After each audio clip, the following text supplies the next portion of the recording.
Imagine this. Above you, the most powerful rocket in human history takes flight. Its height exceeds a 30-story building, and its thrust power can lift the weight of 26 elephants into space simultaneously. A fiery trail stretches for kilometers, and the ground trembles beneath your feet from incredible power. But this isn't just a launch. It's the first step toward humanity's return to where we haven't been for more than 50 years. Welcome to the Artemis program era. On July 20th, 1969, Neil Armstrong spoke his legendary words on the moon's surface. More than half a century has passed since then, and no human has stepped on the lunar surface again. The times are changing, and NASA is preparing to write a new chapter in space exploration history. The Artemis program is not simply a return to the moon. It's an ambitious plan to create a sustainable human presence on our natural satellite.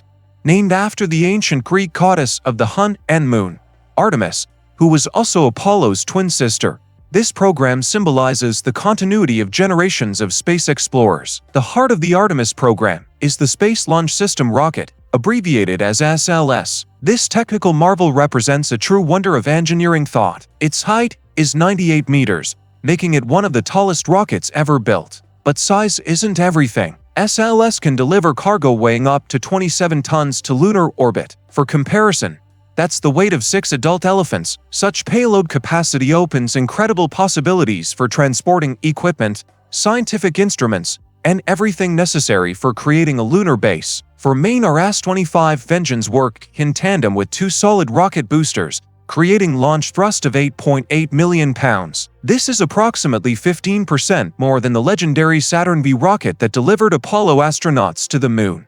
Atop this giant rocket sits the Orion spacecraft, a true home for astronauts during their journey to the moon. This vehicle fundamentally differs from its Apollo-era predecessors.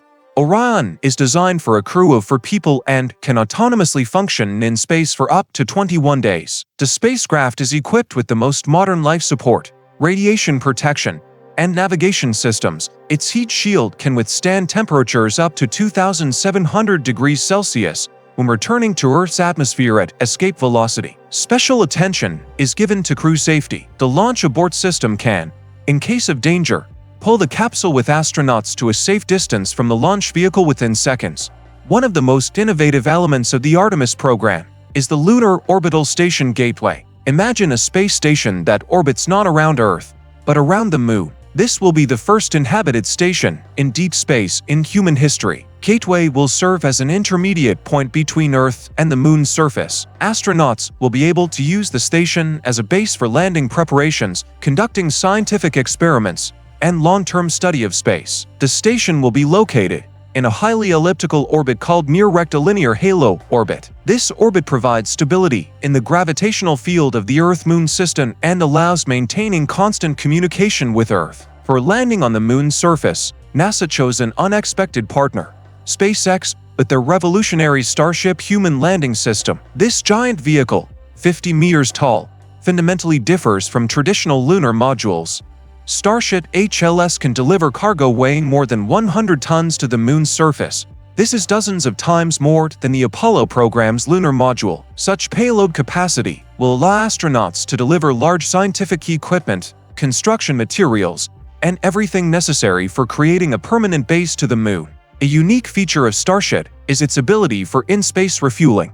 Several Starship tankers will be able to transfer fuel to the lunar variant of the spacecraft directly in Earth orbit, providing it with sufficient fuel supply for the flight to the moon and back. On November 16, 2022, the historic launch of the Artemis I mission took place. This was the first test flight of the SLS Orion system without crew aboard. The rocket successfully put the Orion spacecraft on a trajectory to the moon, beginning a new era of lunar exploration. During the 25-day flight, Orion completed a lunar flyby, approaching its surface to a distance of just 120 kilometers. The spacecraft tested all its systems in deep space conditions, including the heat shield, navigation, and life support systems. Particularly impressive were the images transmitted from aboard Orion. The spacecraft's cameras captured stunning views of Earth and the moon, reminding humanity of the beauty and fragility of our cosmic home. The next stage of the program is the Artemis II mission, planned for 2025. This will be the first crewed flight to the moon in more than half a century. 4 astronauts will fly around our satellite,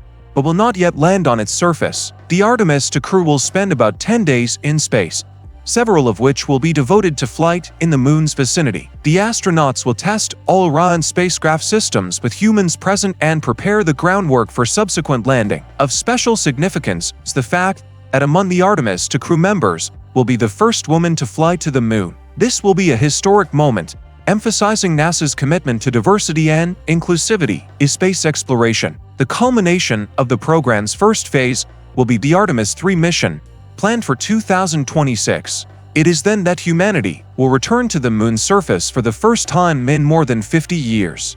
It is planned that a crew of 4 astronauts will travel to Gateway Station, where 2 of them will transfer to the Starship HLS lunar module for descent to the surface. For the first time in history, a woman will step on the moon, becoming a symbol of a new stage in space exploration. The astronauts will spend about a week on the moon's surface, which is significantly longer than the maximum 3 days of Apollo missions. During this time, they will conduct numerous scientific experiments, collect lunar soil samples, and test technologies necessary for creating a permanent base. The Artemis program pursues ambitious scientific goals that go far beyond simply returning to the moon. One of the main tasks is searching for water ice in the moon's polar regions. Discovery of significant water reserves will open incredible possibilities for creating a permanent lunar base. Water on the moon is not just a drinking source for astronauts. It can be broken down into hydrogen and oxygen, obtaining rocket fuel directly on the lunar surface. This will radically change the economics of space flights, making them significantly cheaper and more efficient. Astronauts will also study lunar geology to better understand the history of solar system formation. The moon has preserved traces of ancient cosmic catastrophes on its surface that have long been erased on Earth under the influence of atmosphere and tectonic activity. The Artemis program stimulates the development of numerous breakthrough technologies. One of the most exciting is in situ resource utilization technology, ISRU. Special installations will be able to extract oxygen from lunar soil, produce construction materials from local raw materials, and even create rocket fuel. New exploration extravehicular mobility unit spacesuits are also being developed, which will provide astronauts with unprecedented mobility on the lunar surface. These spacesuits will allow working on the moon for up to 8 hours straight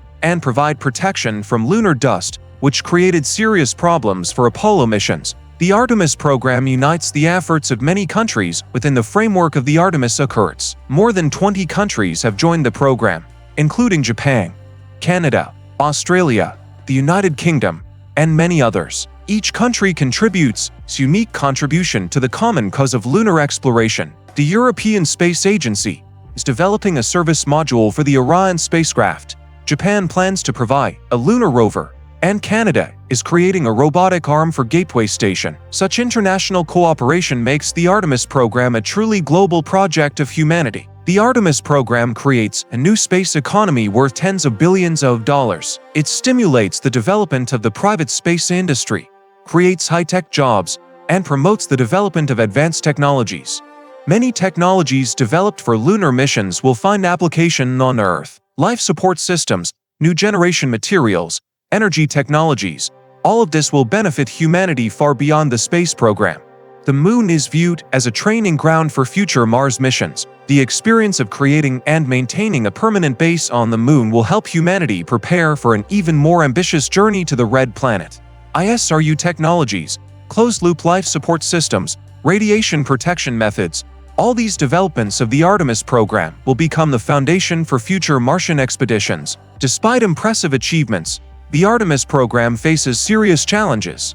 Technical complexities, budget constraints, and political changes may affect the program's implementation timeline. Development of new technologies is always associated with uncertainty. Creating reliable systems for operation in the extreme conditions of the lunar surface requires careful testing and multiple verifications. The Artemis program is not simply a return to the moon. It's the first step toward transforming humanity into an interplanetary civilization. The experience gained within the lunar program will become the foundation for exploring the entire solar system. Imagine a future where spacecraft regularly travel between Earth and the moon, where scientific stations and production complexes operate on the lunar surface, where humanity uses space resources for its development. This future is becoming reality thanks to the Artemis program. Every launch, every experiment, every astronaut step on the lunar surface brings us closer to this amazing future. We live in an era when humanity's space dreams are finally becoming reality.